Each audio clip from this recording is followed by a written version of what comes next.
Hello friends, welcome to English Literature. Here we are going to discuss our top 1000 literature questions friends.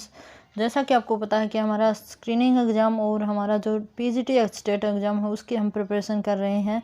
तो friends ये जो हमने series चलाई है काफ़ी इम्पोर्टेंट है। इस सीरीज़ में फ्रेंड्स हम 3 एजेस हैं जो लिटरेचर की उनको कंप्लीट कर चुके हैं। आज हमारी 4th एज रहेगी जो कि हमारी रोमांटिक एज रहेगी। इसके फ्रेंड्स लगभग 120 क्वेश्चंस हैं जो हम टॉप 120 हम बोल सकते हैं, जो कि काफ़ी इम्पोर्टेंट है फ्रेंड्स। और अगर आप उन क्वेश्चंस को कर लोगे तो जो हमारी रोमांटिक एज है वो काफ़ी हद तक आपकी कवर हो जाएगी फ्रेंड्स। तो लेट्स स्टार्ट करते हैं बिना किसी देरी के। और फ्रेंड्स मैं आपको बता दूं जो ये हमारी सीरीज़ है ये हमारे स्क्रीनिंग एग्ज़ाम के लिए भी काफ़ी इम्पोर्टेंट है। काफ़ी हाई स्टैंडर्ड के इसमें क्वेश्चंस हैं और ये जो एज रहेगी काफ़ी इम्पोर्टेंट रहेगी। तो लेट्स स्टार्ट करते हैं। यहाँ पे हमारा जो फर्स्ट क्वेश्चन है जो कि हमारी रोमांटिक एज से रिलेट करता है friends. First question is the fall of the prison of. ये फ्रेंड्स बैकफिले नहीं है, ये यहाँ पे बास्टिले है। यहाँ पे Bastille BASTILLE Bastille that mark the beginning of the French revolution occurred in. अब कहता है कि जो फ्रेंच रिवॉल्यूशन है फ्रेंड्स उसमें फ्रेंड्स एक अटैक हुआ था फ्रेंड्स, जो कि फ्रेंच रिवॉल्यूशन से पहले हुआ था फ्रेंड्स, ठीक है। और वो अटैक एक प्रिजन के ऊपर था, एक जेल के ऊपर था जो कि बास्टिले की थी, ठीक है। बास्टिले की ये हमारी जेल थी, प्रिजन थी और इसमें अटैक किया गया था लोगों के द्वारा, मोब के द्वारा, जो भीड़ थी उनके द्वारा वेपन्स लेने के लिए। तो फ्रेंड्स कहता है कि ये कब किया गया था। तो फ्रेंड्स यहाँ हमारा ऑप्शन नंबर 3 रहेगा वो करेक्ट रहेगा, बिकॉज ऑफ ये हमारी जो 1789 में रिवॉल्यूशन हुई थी फ्रांस की उससे ही रिलेट करता है वो, ठीक है फ्रेंड्स। अब इसका जो सेकंड क्वेश्चन है वो क्या है, who wrote the ode to France under the influence of the French revolution. अब कहता है कि फ्रेंच रिवॉल्यूशन से इन्फ्लुएंस होकर एक ओड लिखी गई थी, ओड टू फ्रांस, वो किसके द्वारा लिखी गई थी। तो फ्रेंड्स ये लिखी गई थी जो एस.टी. कोलरिज है उनके द्वारा लिखी गई थी। कब लिखी गई थी, 1798 में ये हमारी ओड लिखी गई थी और ये फ्रांस की रिवॉल्यूशन है उसके ऊपर बेस्ड है।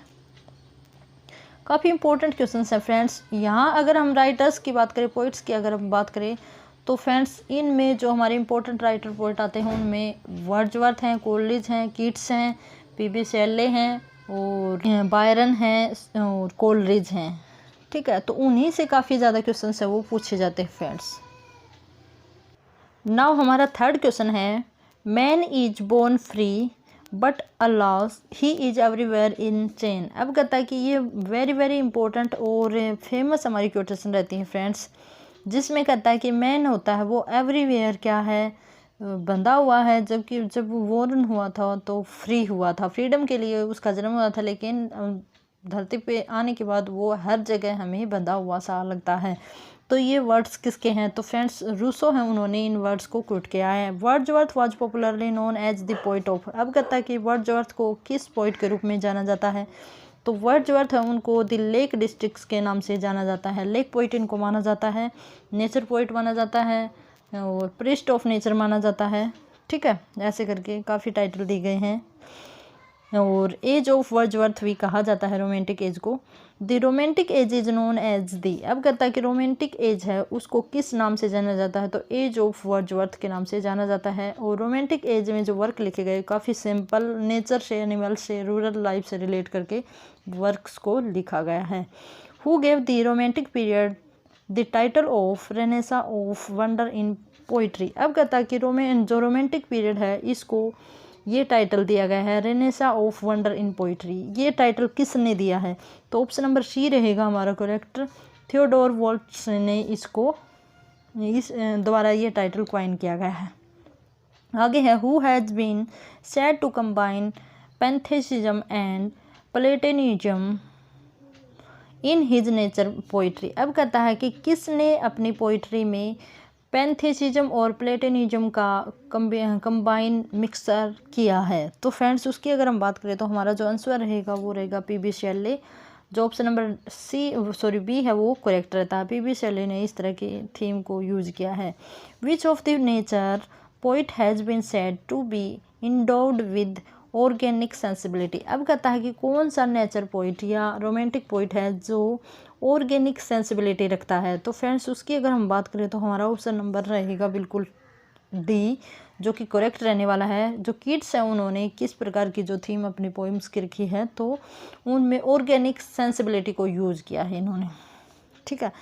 आफ्टर हुम did Wordsworth become the poet laureate of England. अब कहता है कि पोइट लॉरिएट कौन थे जिसके बाद वर्ड्सवर्थ पोइट लॉरिएट बने थे। तो उसकी अगर हम बात करें तो रॉबर्ट साउदी हमारे क्या रहे हैं, पोइट लॉरिएट रहे हैं वर्ड्सवर्थ से पहले, और जो वर्ड्सवर्थ हैं उनके बाद जो आए थे वो थे टेनिसन, अल्फ्रेड टेनिसन थे, वो पोइट लॉरिएट रहे 1850 से 1892 तक।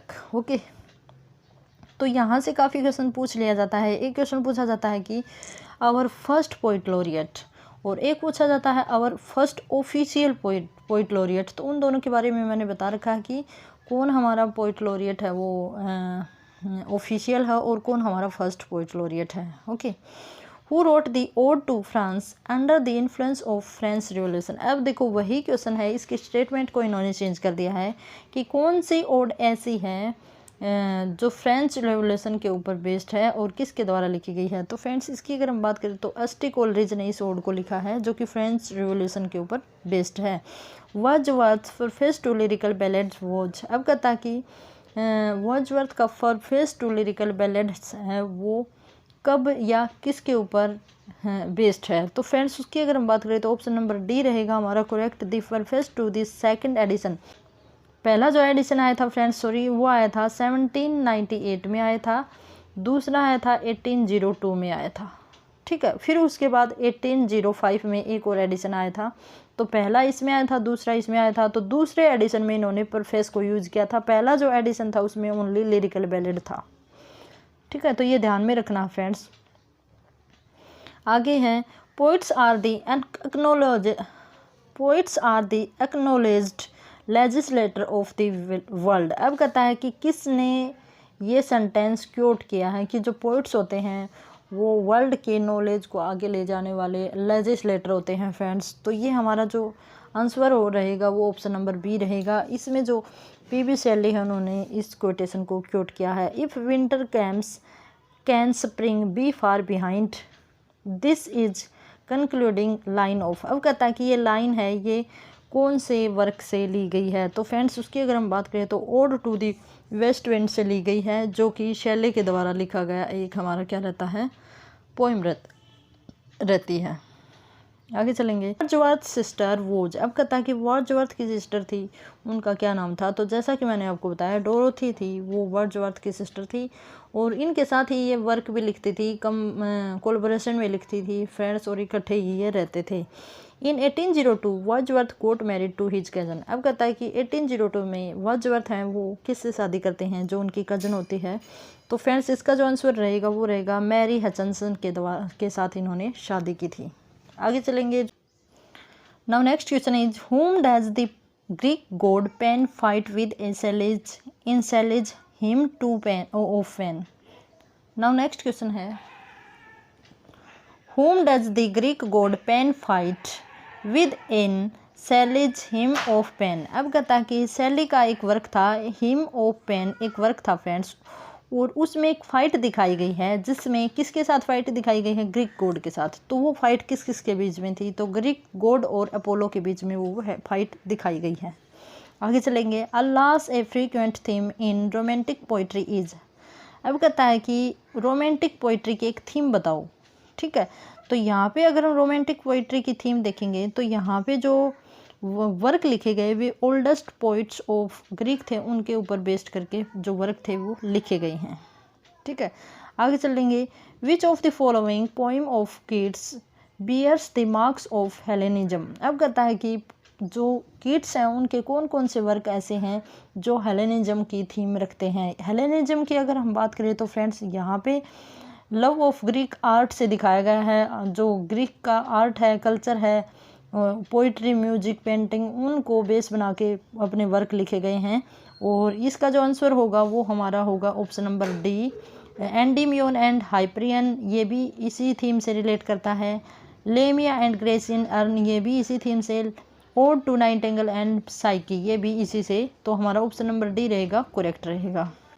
नाउ नेक्स्ट है Porphyro and Madeline are the lovers in. अब कहता है कि ये जो दो करेक्टर इन्होंने बताए हैं ये किस पोइम में दिखाए गए हैं। तो फ्रेंड्स इसकी अगर हम बात करें तो ऑप्शन नंबर बी रहेगा हमारा very correct.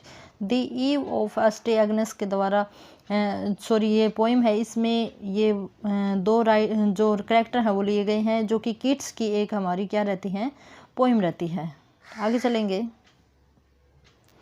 Who has been referred to as the high priest of romanticism. अब कहता है कि हाई प्रिस्ट ऑफ रोमेंटिसिज्म किसे कहा गया है। तो फ्रेंड्स यहाँ पे हमारा आंसर होगा कोलरिज। फ्रेंड्स अब अगर आपसे ये पूछा जाता है कि हाई प्रिस्ट ऑफ नेचर, तो हमारा आंसर होगा वर्ड्सवर्थ। यहाँ पे आपको पजल नहीं होना है, यहाँ पे पूछा गया है रोमेंटिसिज्म, तो उसका जो करेक्ट आंसर होगा वो कोलरिज ही होगा। Who was called by Keats as a egotistical sublime. अब कहता है कि ये जो फ्रेज दिया गया है ये किसके द्वारा दिया गया है। ठीक है friends, who was called by, किसके लिए कहा गया है, ये किड्स के द्वारा। तो फ्रेंड्स इसका जो करेक्ट आंसर होगा वो होगा हमारा फर्स्ट ऑप्शन नंबर 1, जो कि वर्ड्सवर्थ हैं। आगे चलते हैं। Who wrote the initial 1822 A tragic fiction. अब कहता है कि ये वर्क है, ये किसके द्वारा लिखा गया वर्क है। तो फ्रेंड्स इसकी अगर हम बात करें तो ये हमारा वर्क लिखा गया है जेम्स गाल्टन के द्वारा लिखा गया है फ्रेंड्स। और ये एक नोवेल इसको हम कह सकते हैं। ये एक नोवेल है फ्रेंड्स जो जेम्स गाल्ट के द्वारा लिखा गया है। आगे चलेंगे। The first 1800 edition of lyrical ballads contains Wordsworth's attack on. अब कहता है कि जो लिरिकल बैलेड लिखा गया था फ्रेंड्स, लिरिकल बैलेड्स लिखा गया था 1800 में फ्रेंड्स। तो कहता है कि इसमें किसके ऊपर अटैक किया गया है। तो इसका जो आंसर होगा वो होगा गॉडिनेस एंड इनेंस फ्रेजियोलॉजी। ठीक है, तो यहाँ पे ऑप्शन नंबर डी रहेगा हमारा करेक्ट। आगे चलेंगे। Lyrical ballads open with. अब कहता है कि लिरिकल बैलेड है वो किस पोइम के साथ ओपन होती है। तो ऑप्शन नंबर बी रहेगा हमारा correct. Coleridge rhyme of ancient mariner के साथ ये ओपन की गई थी। और जबकि हम बात करें कि इसकी जो लास्ट पोइम है वो क्या है, तो हमारी लास्ट पोइम रहती है वर्ड्सवर्थ की टिनटन एबी के साथ ये क्लोज की गई है। इसमें फ्रेंड्स अगर हम बात करें तो इसमें लगभग 22 हमारी क्या है पोइम्स हैं, जिसमें 18 लिखी गई हैं हमारे वर्ड्सवर्थ के द्वारा और 4 पोइम्स लिखी गई हैं कोलरिज के द्वारा। ये आपको पता होना चाहिए। आगे है the prelude by Wordsworth is. अब कहता है कि प्रील्यूड है वो वर्ड्सवर्थ के द्वारा लिखा गया कैसा वर्क है। तो फ्रेंड्स ये ऑटोबायोग्राफिकल एक पोइम है जो 1850 में इनकी वाइफ के द्वारा पब्लिश करवाई गई है।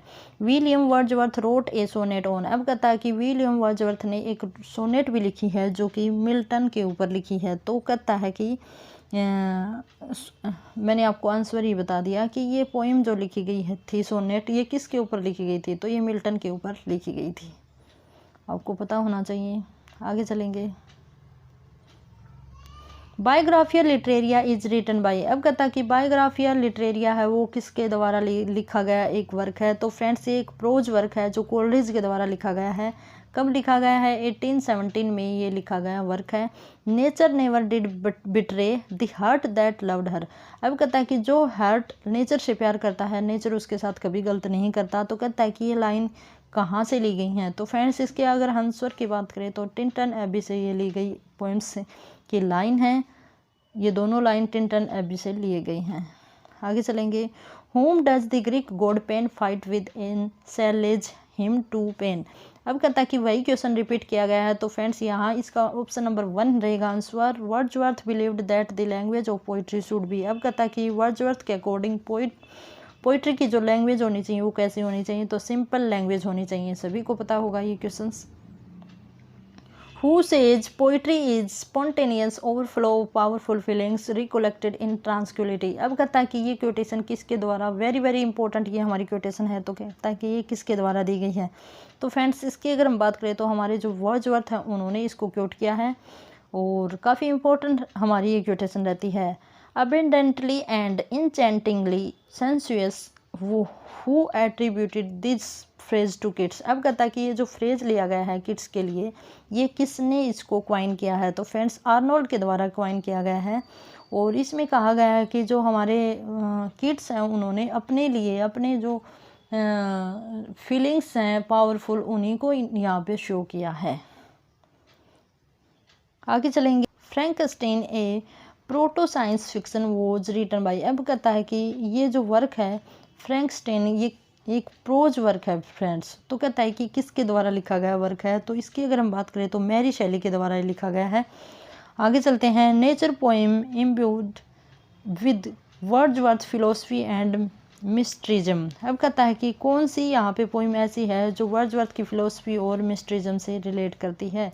तो फ्रेंड्स इसकी अगर हम बात करें तो इसका करेक्ट आंसर रहेगा odd on the intimation of immortality.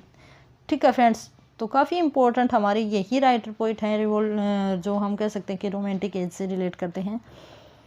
French revolution is a poem composed bye. अब कहता कि फ्रेंच रिवॉल्यूशन है एक पोइम है जो किसके द्वारा लिखी है? तो फ्रेंड्स उसकी अगर हम बात करें तो विलियम वर्ड्सवर्थ ने इसको राइट डाउन किया है। कब किया है? 1804 में इन्होंने इसको राइट डाउन किया। आगे चलेंगे। Wordsworth revisited Tintern Abbey after. अब कहता है कि जो टिंटन एबी है इस पे यहाँ पे वर्ड्सवर्थ आए थे तो दूसरी बार कितने वर्षों के बाद आए फ्रेंड्स? ठीक है, तो इसकी अगर हम बात करें तो लगभग 5 ईयर्स के बाद वापस इस पैलेस पे आए थे वर्ड्सवर्थ। आगे चलेंगे। Emotions and imaginations are the element of. अब कहता है कि इमोशन और इमेजिनेशन है वो किसके एलिमेंट्स हैं? तो फ्रेंड्स इसका जो करेक्ट आंसर होगा वो होगा रोमांटिसिज्म। रोमांटिसिज्म में सबसे ज़्यादा यूज किया गया है जो इमेजिनेशन और इमोशंस का हमारी इंग्लिश लिटरेचर में। आगे है odd on the intimation of immortality has. अब कहता है कि जो इंटीमेशन ऑफ इमोर्टिलिटी है वो कितनी लाइंस की हमारी पोइम है? तो फ्रेंड्स ये लगभग 200 लाइन की हमारी पोइम है जो कि विलियम वर्ड्सवर्थ ने इसको लिखा था। 2 वॉल्यूम में इसको लिखा गया है। इसका जो पहला वॉल्यूम है वो 1807 में और दूसरा वॉल्यूम है वो 1815 में पब्लिश करवाया गया था। और यहाँ जो ये पोइम है ये किसके बारे में है? जो वर्ड्सवर्थ है उन्होंने अपने चाइल्डहुड की कुछ मेमोरीज हैं उनका रिकलेक्शन यहाँ पे किया है। ओके। Biographia Literaria is. अब कहता है कि बायोग्राफिया लिटरेरिया है वो क्या है? तो फ्रेंड्स उसकी अगर हम बात करें तो ये हमारा प्रोज वर्क है जो कि कोलरिज के द्वारा लिखा गया है। कब लिखा गया है? 1817 में लिखा गया वर्क है। आगे चलते हैं। Name the paper which was started by Coleridge and which was devoted to truth. अब कहता है कि कोलरिज के द्वारा एक पेपर शुरू किया गया था फ्रेंड्स। तो कहता है कि उसका नेम क्या है? तो उसका जो नेम है वो है दी फ्रेंड। दी फ्रेंड नाम से ये पेपर पब्लिश करवाया जाता था फ्रेंड्स। आगे चलेंगे। Christabel is a poem by Coleridge that evokes. अब कहता है कि क्रिस्टेबल एक पोएम है जिसमें क्या बताया गया है, क्या दिखाया गया है? तो फ्रेंड्स इसका जो आंसर होगा वो होगा मिस्ट्री एंड हॉरर। जो इसकी थीम है वो क्या है? मिस्ट्री एंड हॉरर इसकी थीम है। The mariner in the rhyme of the ancient mariner killed. अब कहता है कि एक वर्ड को किल करता है जो मैरिनर होता है राइम्स ऑफ एंशियंट मैरिनर में, तो वो कौन सा वर्ड होता है? तो फ्रेंड्स उसका जो आंसर होगा वो होगा एल्बास्ट्रोस। ठीक है, option number C. Byron's Childe Harold's pilgrimage is written in. अब कहता है कि बायरन का एक वर्क है चाइल्ड हेराल्ड पिलग्रिमेज, वो किस प्रकार का वर्क है? तो फ्रेंड्स उसकी अगर हम बात करें तो ये स्पेंसरियन स्टेंजा में लिखा गया एक वर्क है। और स्पेंसरियन जो स्टेंजा होता है वो 9 लाइन स्टेंजा होता है फ्रेंड्स, जिसकी एक राइम स्कीम की अगर हम बात करें कई बार पूछ ली जाती है ए बी, ठीक है, बी सी सी, ये राइम स्कीम रहती है। 9 लाइन ये स्टेंजा होता है फ्रेंड्स, कई बार पूछ लिया जाता है ये ऐसा। आगे चलेंगे। Shelley eloped with a married women named. अब कहता है कि इलेप्ड होता है फ्रेंड्स भाग जाना, भाग की शादी करना, भाग जाना। तो शैली होते हैं वो एक मैरिड वुमेन के साथ भाग जाते हैं फ्रेंड्स। तो उस मैरिड वुमेन का नाम क्या है? तो फ्रेंड्स उसका जो नाम है वो है Harriet Westbrook, option number B. Shelley was greatly influenced by the rationalism of philosopher name. अब कहता है कि शैली जो सबसे ज़्यादा इन्फ्लुएंस हुए थे एक फिलोसफर थे, तो वो फिलोसफर कौन थे? तो विलियम गॉडविन है, उनसे ये काफ़ी ज़्यादा इम्प्रेस हुए थे, या हम कह सकते हैं कि इन्फ्लुएंस हुए हैं। आगे है we can classify Shelley's Prometheus unbound as an. अब कहता है कि जो शैली का जो वर्क है ये प्रोमेथियस अनबाउंड, ये कहता है कि क्या है, किस प्रकार का एक वर्क है। तो फ्रेंड्स इसकी अगर हम बात करें तो ये हमारा एक लिरिकल ड्रामा है। लिरिकल ड्रामा वो होता है फ्रेंड्स क्लोसेड ड्रामा जो परफॉर्म नहीं करते, जिसको हम रीड करके सुनाते हैं, ठीक है, पोइट्री के फॉर्म में वो लिखा जाता है। When Sally wrote क्वीन मैब how old was he at that time. अब कहता है कि सैली ने जब क्वीन मैब लिखा तो वो कितने ईयर्स के थे। तो फ्रेंड्स ऑप्शन नंबर डी रहेगा हमारा करेक्ट, ओनली 18 ईयर्स के थे जब इन्होंने इस पोइम को लिखा था। और कब पब्लिश की गई थी ये 1813 में पब्लिश करवाया गया एक वर्क है। आगे चलते हैं which of Shelley's poem has a story from Greek mythology. अब कहता है कि सैली की एक पोइम है जिसकी जो थीम है वो ग्रीक मैथोलॉजी से ली गई है। तो उसका नेम क्या है? तो उसका नेम है फ्रेंड्स प्रोमेथियस अनबाउंड, ठीक है, जो कि ग्रीक मैथोलॉजी से बेस्ड डिपेंड करता है या इसकी थीम है वो ली गई है। On whose grave is this epitaph engraved. अब कहता है कि किसकी कब्र के ऊपर ये एपिटाफ है वो लिखा गया है। ये लाइन लिखी गई है friends, here lies one whose name was write in water. ये एपिटाफ है, ये किसकी ग्रेव के ऊपर लिखा गया है? तो फ्रेंड्स इसका जो आंसर होगा वो होगा जॉन किट्स। जॉन किट्स की कब्र के ऊपर ये लाइन लिखी गई है। आगे चलेंगे, इन एंडीमियोन्स किट्स अटैक ऑन। तो फ्रेंड्स इसका जो आंसर होगा उसकी अगर हम बात करें तो हमारा ऑप्शन नंबर रहेगा C, very correct, new classical poetry के ऊपर ये अटैक करते हैं। बिकॉज ऑफ जो हमारे किड्स हैं फ्रेंड्स वो हमारे क्लासिकल पोइट्स हैं उनको फॉलो करते हैं। Endymion in Greek mythology is a beautiful. अब कहता है कि एंडीमियोन है वो ग्रीक मैथोलॉजी में क्या है? तो एंडीमियोन है वो फ्रेंड्स एक शेफर्ड है जो ग्रीक मैथोलॉजी से लिया गया एक कैरेक्टर हम ले सकते हैं। और ये लिखी गई है किड्स के द्वारा, एक पोइम है, ठीक है फ्रेंड्स। आगे चलते हैं, एसे ऑफ इलियाज फर्स्ट अपीयर्ड। अब कहता है कि एसे ऑफ इलिया है वो पहली बार कब पब्लिश करवाए गए थे? तो फ्रेंड्स एसे ऑफ इलिया किसको कहा जाता है? चार्ल्स शलम के एसेज को कहा जाता है। तो फ्रेंड्स ये लंदन मैगजीन में पहली बार पब्लिश करवाए गए थे। आगे है हमारा next question, who is Elia of Charles Lamb's essay of Elia. अब कहता है कि जो एलिया के नाम से इन्होंने ऐसे पब्लिश करवाए हैं इसमें एलिया है वो किसे डोमिनेट करता है? तो फ्रेंड्स इसका जो आंसर होगा वो होगा option number C, an Italian clerk with whom he worked in the South Sea House. ये एक क्लर्क था जो कि जो हमारे चार्ल्स शलम हैं उनके साथ काम करते थे। आगे चलते हैं, whom does Lamb describe as an archangel a little damaged. अब कहता है कि किसे चार्ल्स शलम इस प्रकार डिस्क्राइब करते हैं, arc angel and little damage, ठीक है। तो फ्रेंड्स इसका जो आंसर होगा वो कोलरिज होगा। कोलरिज को इस प्रकार बताते हैं, Shelley wrote his tales from Shakespeare at the suggestion of. जो शैली है उन्होंने अपनी टेल्स हैं वो शेक्सपियर से ली हैं। तो किसके सजेशन से इन्होंने इस प्रकार की टेल्स लिखी हैं? तो विलियम गॉडविन है, उनके सजेशन पे इन्होंने अपनी टेल्स लिखी हैं जो कि शेक्सपियर के वर्क से ली हैं, ठीक है फ्रेंड्स। आगे चलते हैं, विलियम हैजलेट्स कंट्रीब्यूटेड ग्रेटली इन ले हंट्स रेडिकल वीकली। अब कहता है कि जो विलियम हैजलेट हैं फ्रेंड्स उन्होंने कंट्रीब्यूट किया है, किस में कंट्रीब्यूट किया है? जो ले हंट का एक रेडिकल वीकली एक न्यूज़पेपर था उसमें। तो उस न्यूज़पेपर का नाम बताना है फ्रेंड्स। तो उसका जो नेम है वो क्या होगा? हमारा ऑप्शन नंबर 1 रहेगा हमारा करेक्ट, द एग्जामिनर, ठीक है फ्रेंड्स। तो इसमें इन्होंने अपने जो कंट्रीब्यूशन किया है फ्रेंड्स। आगे चलते हैं, the credit of pioneering the historical novel is often attributed. अब कहता है कि हिस्टोरिकल नावल के डेवलप करने में किसने कंट्रीब्यूशन दिया है या किसे पायनर हम कह सकते हैं? तो फ्रेंड्स इसका जो आंसर होगा वो होगा स्कॉट है, उन्होंने काफ़ी ज़्यादा कंट्रीब्यूशन दिया है हिस्टोरिकल नावल को ग्रो करने में। आगे चलेंगे, the life of Napoleon is a biography written by. अब कहता है कि जो नेपोलियन की बायोग्राफी है वो विलियम स्कॉट के द्वारा लिखी गई है। तो फ्रेंड्स वो कितने वॉल्यूम्स में लिखी गई है? तो इसका आंसर होगा वो 9 वॉल्यूम होगा, option number B. Besides being an essayist De Quincey was also. अब कहता है कि डी क्वेंसी है वो एक बहुत अच्छी एसेस्ट है, तो उसके साथ साथ और क्या है वो? तो ऑप्शन नंबर डी रहेगा हमारा करेक्ट। ऐसे के साथ साथ असिस्ट के साथ साथ वो एक अच्छी क्रिटिक भी हैं। आगे चलेंगे, इस क्लास का हमारा लास्ट क्वेश्चन हम कह सकेंगे। आगे जो क्वेश्चंस रहेंगे उनको हम नेक्स्ट क्लास में करेंगे। Who was nicknamed as the monk after his novel became famous. अब कहता है कि द मोंक है वो किसे निकनेम दिया गया है उसके नॉवल के पब्लिश होने के बाद। तो फ्रेंड्स इसका जो आंसर रहेगा वो रहेगा मैथ्यू ग्रेगरी लेविस को ये नाम दिया गया है द मोंक।